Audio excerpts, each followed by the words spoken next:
Bismillahirrahmanirrahim. Assalamualaikum warahmatullahi wabarakatuh. Ma'asyiral muslimin wal muslimat, hamba-hamba Allah sekalian yang kami muliakan. Ringkasan pengajian dari pertemuan pertama kita dulu, bahwa tanda-tanda kita di akhir zaman telah ditontonkan oleh Allah secara nyata dengan fakta-fakta dan data-data yang tidak bisa dibantah. Seperti kata Rasulullah, Arab berubah menjadi negeri kaya raya dan berlomba-lomba membangun gedung-gedung yang tinggi. Sekarang sudah jadi kenyataan. Kemudian kata Rasulullah bahwa gunung-gunung dan bukit-bukit sekitar Masjidil Haram sudah berlobang, dan sekarang banyak terusan-terusan dan terowong-terowongan ditembus oleh kerajaan Arab Saudi.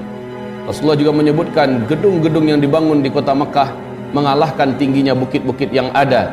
Itu juga sudah terjadi.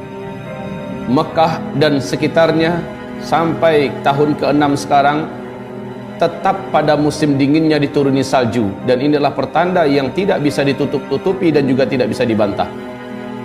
Kemudian kita sekarang berada pada fase keempat. Kalau di sana ada 5 fase, di dalam hadis Imam Ahmad, fase pertama Nabi yang memimpin umat Islam, Nabi telah wafat. Kemudian para khalifah yang cerdas selama 30 tahun, dan fase ini juga telah berakhir dengan wafatnya Khalifah Ali bin Abi Thalib. Kemudian dilanjutkan dengan fase khilafah dengan sistem kerajaan, dan ini berlangsung lama 1227 tahun. Berakhir tanggal 3 bulan Maret tahun 1924 dengan tumbangnya khilafah Islamiyah Al-Utsmaniyah di Turki.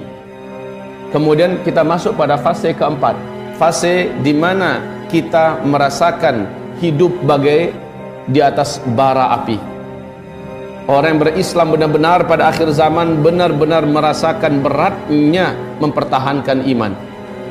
Kaum muslimin jadi pecundang, negeri-negeri Islam dirampok, harta kekayaannya dirampas, kehormatannya diinjak-injak, dan bahkan nyawa pun tidak berharga.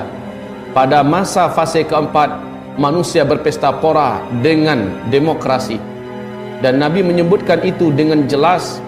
Kemudian manusia juga berbangga-bangga dengan kekufuran dan kemunafikan. Pada fase keempat ini, 4 tanda besar kiamat akan terjadi: Dukhan, Dajjal, Nabi Isa, dan Ya'juj Ma'juj. Fase keempat pasti berakhir, kata Rasulullah SAW, dan kita masuk nanti pada fase terakhir, di mana penutup fase yang terakhir ini, fase kelima, umat Islam akan serentak meninggal dunia karena sebab tanda kiamat yang ketujuh. Tanda besar kiamat yang ketujuh. Setelah tanda besar kiamat yang kelima, matahari terbit dari sebelah barat, lalu pintu taubat ditutup selama-lamanya, syahadat sudah tidak diterima. Kemudian esok harinya di waktu duha, dalam Al-Quran surat Al-An'am, Allah menyebutkan keluarlah binatang raksasa dari dalam perut bumi yang disebut oleh Allah dalam Al-Quran Dabbatul Ardi. 3 kali kemunculannya. Kemunculan yang terakhir adalah di kota Mekah langsung. Kemudian dia menghilang kembali, dan manusia setelah itu diwafatkan serentak yang beriman saja.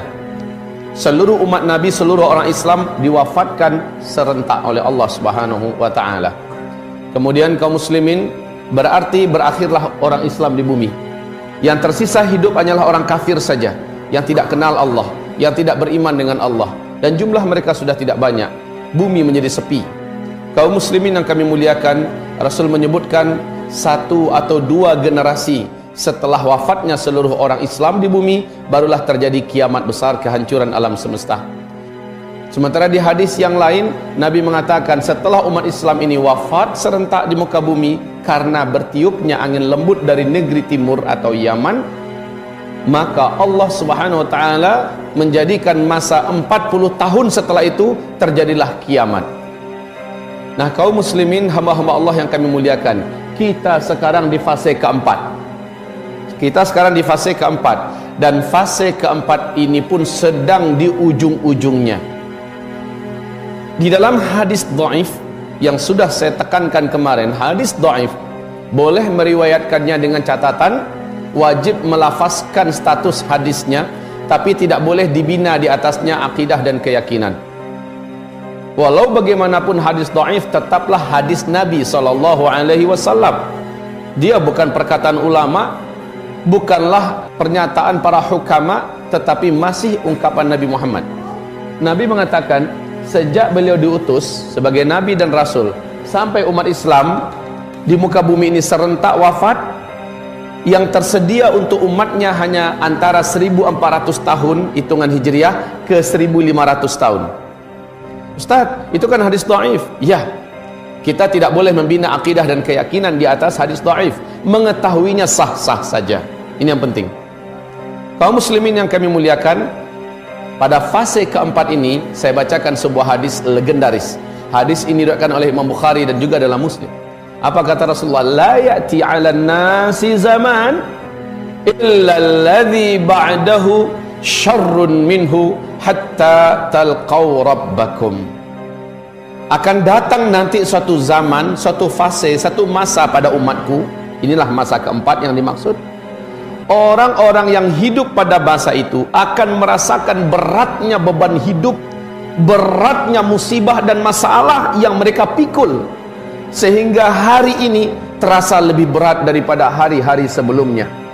Hari esok lebih berat lagi daripada hari ini. Makin bertambah waktu, makin bertambah berat tekanan dan beban serta bencana-bencana hidup yang harus dilalui oleh manusia yang ada saat itu. Ini fase keempat. Kita merasakan dengan nyata bagaimana tercabik-cabiknya ukhuwah kita makin ke ujung makin berat. Bagaimana keadaan ekonomi di berbagai belahan dunia sekarang makin terancam. Bagaimana moral dan akhlak setiap negeri, setiap kota, setiap kampung di seluruh Indonesia, di seluruh dunia semakin carut marut. Bagaimana keadaan politik yang semakin gak karu-karuan, yang zalim makin menang, yang kuat semakin berjaya, yang kaya semakin menjadi-jadi. Kemudian para pemimpin yang bermunculan tidaklah lebih baik daripada pemimpin sebelumnya, dan ini akan terus sampai kapan kata Nabi? Hatta talqaw rabbakum, sampai kamu semua mati berjumpa dengan Allah Rabb kamu. Fase kelima itu penutupan. Fase kelima ini hanya 7-9 tahun paling lama. Walaupun ini bagaikan surga dunia, tapi jumlah kita sudah sedikit manusia yang hidup ketika itu. Pemimpinnya adalah Al-Mahdi, keturunan kandung Nabi Muhammad dari Hasan bin Ali, bukan dari Husain bin Ali seperti yang difatwakan oleh Syiah. Kaum muslimin, fase kelima ini nanti jumlah laki-laki 1 berbanding 50 jumlah wanita. Apa yang terjadi dengan kaum laki-laki?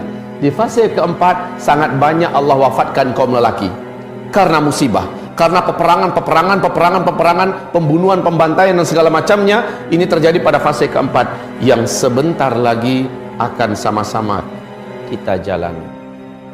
Kaum muslimin yang kami muliakan, di fase keempat ini kita diperkenalkan oleh Rasulullah SAW dengan istilah fitnah duhaima. Sampai Dajjal keluar baru berakhir fitnah ini. Fitnah duhaima ini kata Nabi, orang yang selamat dari fitnah duhaima maka dia akan selamat dari bahayanya Dajjal. Tapi yang tidak selamat dari fitnah duhaima maka dia tidak akan pernah selamat dari Dajjal. Artinya kalau dia masih hidup dan Dajjal sudah keluar, maka dia pasti menjadi pengikut dan penyembah Dajjal. Kalau begitu kita wajib mengetahui apa itu fitnah duhaima. Taib, kaum muslimin yang kami muliakan, untuk tanda-tanda Dajjal akan keluar, tidak ada satupun makhluk di bumi ini yang mampu menolak tanda-tanda itu, dan Allah telah perlihatkan dengan kasat mata, kita bisa menontonnya, bisa melihatnya. Kalau perlu silakan berkunjung ke sana. Tanda-tanda Dajjal akan keluar kata Rasulullah SAW. Air mata sungai Zughar sudah tidak berair lagi, dan sekarang sudah hilang airnya. Danau Tiberias menyusut airnya dari 45 meter saja dari permukaan sampai ke dasar. Dari 2003 sampai 2013 telah menyusut 16 meter. Akhir 2015 dasar yang paling menonjol dari danau sudah mulai kelihatan seperti pulau-pulau kecil di tengah Danau Tiberias hari ini. Kaum muslimin yang kami muliakan, kemudian juga kebun kurma Baisan, perbatasan antara Yordania dengan Palestina. Apabila kebun kurma itu sudah tidak berbuah, maka Dajjal pasti akan keluar kata Rasulullah. Perlu diketahui, sejak 6 tahun belakangan ini kebun kurma Baisan telah merusak, menjadi sedikit buahnya dan rusak. Tetapi 2 tahun terakhir sudah tidak berbuah 100%. Sungai Efrat yang mengalir dari Turki ke Syria, Irak, kemudian ujungnya adalah di Iran. Kata Rasulullah, takkan terjadi kiamat sampai sungai Efrat mengering. Sungai Efrat telah kering total sejak 1,5 tahun ini.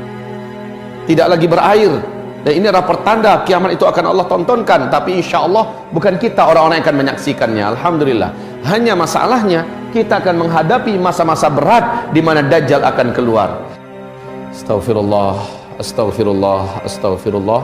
Subhanakallahumma wa bihamdika asyhadu an la ilaha illa anta astaghfiruka wa atubu ilaik.